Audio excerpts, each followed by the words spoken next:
Olá, meu nome é Ariovaldo Júnior, eu sou idealizador da Bíblia Freestyle. Estou gravando esse vídeo para tirar algumas dúvidas que têm sido recorrentes a respeito do projeto.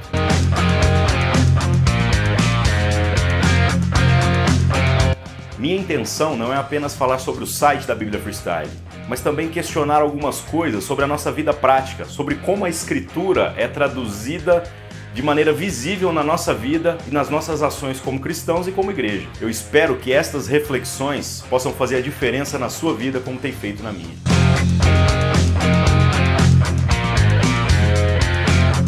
O projeto da Bíblia Freestyle surgiu de uma maneira relativamente engraçada. Não era a ideia de criar um site, não era a ideia de publicar ideias e fazer com que o negócio se tornasse tão explosivo como se tornou. Eu simplesmente resolvi expor os meus pensamentos mais íntimos, a minha maneira de entender, de pensar, de explicar as coisas a respeito da Palavra de Deus. O que aconteceu foi que ao registrar o domínio bibliafreestyle.com.br e começar a publicação desse material, eu fui bombardeado por uma série de mensagens que me surpreenderam em muitos aspectos.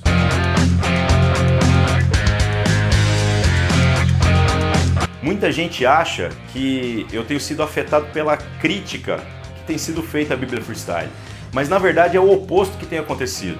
Para cada mensagem de ódio, cada discurso de violência, gente me amaldiçoando e tentando usar versículos da Bíblia fora de contexto para justificar o seu ponto de vista, eu tenho recebido dezenas de outros e-mails onde outras pessoas têm compartilhado bons testemunhos. Gente que estava há 10, 15 anos dentro de uma igreja evangélica e diz que nunca tinha conseguido ler um livro inteiro da Bíblia. Ao ter contato com uma versão um pouco mais contemporânea do que o convencional, eu vejo pessoas que estão dizendo assim, não é possível que essas histórias estão realmente na Bíblia, eu preciso conferir isso. Então eu acredito que esse projeto colabora com o reino de Deus de muitas formas e que as críticas que têm sido feitas, elas são infundadas e na maior parte das vezes motivadas por religiosidade extrema, por uma idolatria da forma que nós precisamos rever nos nossos dias.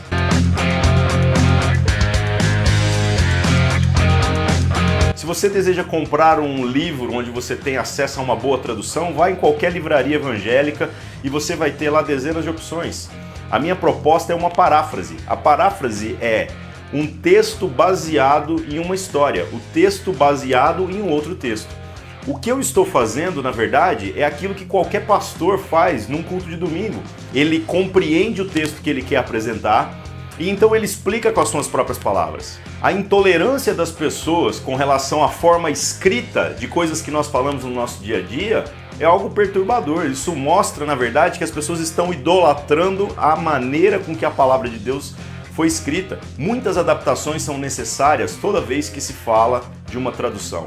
A paráfrase ela é mais livre, eu posso contar a história à luz de um determinado contexto. De certa maneira, é isso que nós fazemos o tempo todo. Quando você vai falar para um amigo seu a respeito das coisas da Bíblia, você não tenta contextualizar essa história ao máximo? Porque de repente, se você utilizar palavras ou circunstâncias que não sejam culturalmente relevantes, a mensagem central do Evangelho não vai ser compreendida. Obviamente, eu não estou propondo a substituição do texto integral por essa nova proposta, mas eu creio que ela pode colaborar em muito com o entendimento por parte daqueles que têm tido preconceito com relação às coisas da Palavra de Deus.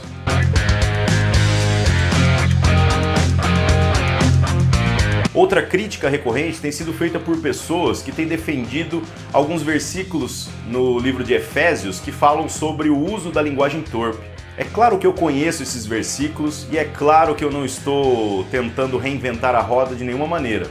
Mas é preciso entender que tirar esses versículos do contexto para justificar um determinado ponto de vista não é lícito. O conceito de palavra torpe vai muito além do que simplesmente falar ou não palavrões. Nós temos visto algumas coisas que se tornaram comuns no meio dos evangélicos que são verdadeiras abominações, são verdadeiras palavras torpes. Por exemplo, quando um crente diz assim, aquele irmão é uma bênção, eu já não sei mais quando bênção significa realmente bênção ou quando bênção significa desgraça, maldição ou algo similar. Esse uso da palavra é torpe, esse uso que envolve ironia, que envolve maldade, ele é totalmente condenado pela palavra de Deus. Mas as demais palavras, elas estão debaixo de uma história, de um momento cultural. Palavras podem se tornar palavrões e deixar de serem palavrões com o tempo. Nós precisamos ter um pouco de flexibilidade para entender a cultura e para não demonizar determinadas palavras como impuras, como imundas, como não dignas de serem utilizadas para falar a respeito das coisas de Deus. Muitas palavras que são consideradas palavrões na nossa cultura, em outras culturas não são consideradas.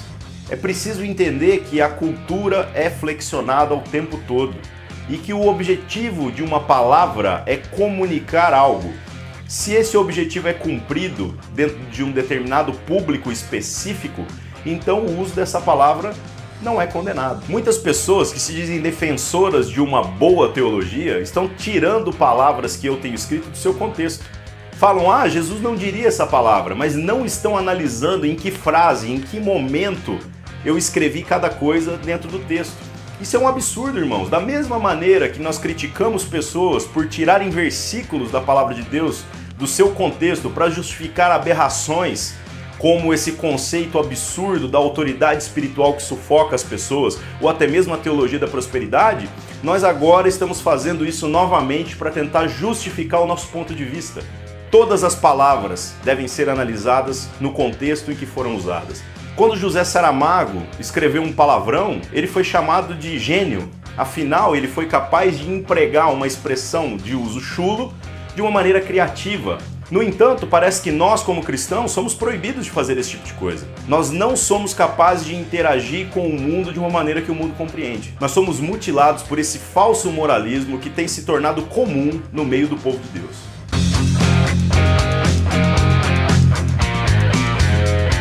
Muita gente tem perguntado se eu possuo conhecimento das línguas originais, do grego, do hebraico, para poder fazer um trabalho dessa maneira. Eu queria dizer que primeiro eu tenho tido apoio de pessoas que têm muito mais conhecimento do que eu. Então sim, há pessoas que têm me orientado nesse sentido no que se refere às línguas originais. Mas essa discussão toda é muito besta. Como esse trabalho não se trata de uma tradução, esse conhecimento das línguas originais, na verdade, não é tão indispensável assim. Qualquer percepção equivocada que porventura possa surgir no texto que eu tenho produzido, ele é consequência direta dos textos que nós já temos publicados e aceitos como válidos no meio do povo de Deus.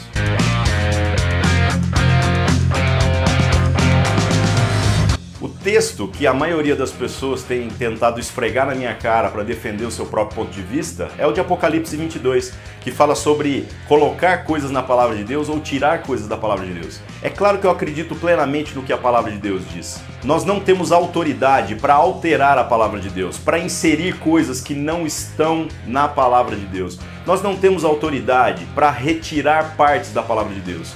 Agora, isso é feito o tempo todo e eu não tenho visto cristãos se levantando contra. A teologia da prosperidade está tirando partes inteiras da Bíblia. Eles falam sobre promessas, sobre vitória, sobre uma série de coisas que convém, mas não estão falando sobre cruz, sobre dar a sua própria vida. Eles não estão falando sobre repartir aquilo que você tem recebido. Eles não estão falando sobre justiça social. Isso é um absurdo. Isso é retirar coisas da palavra de Deus. Com relação a colocar coisas na palavra de Deus, a gente percebe também que tem muitos pastores que tem feito isso.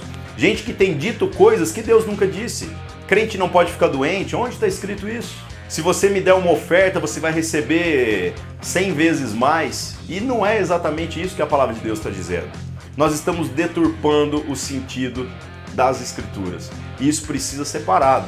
No processo de tradução, é natural fazermos muitas adaptações. Então, quando você pega o texto em grego e vai passar ele para português, se torna indispensável explicar algumas expressões. Traduzir um pouco do contexto, um pouco da cultura local, para que o leitor do outro idioma possa compreender aquilo, na verdade, que foi dito. Por isso, esse texto em Apocalipse 22, ele é muito mais amplo do que simplesmente colocar uma vírgula, um ponto ou um tio a um texto que nós cremos que é inspirado por Deus. Ele se trata de defender um ideal, de defender uma filosofia. Que Deus abençoe e até o próximo vídeo.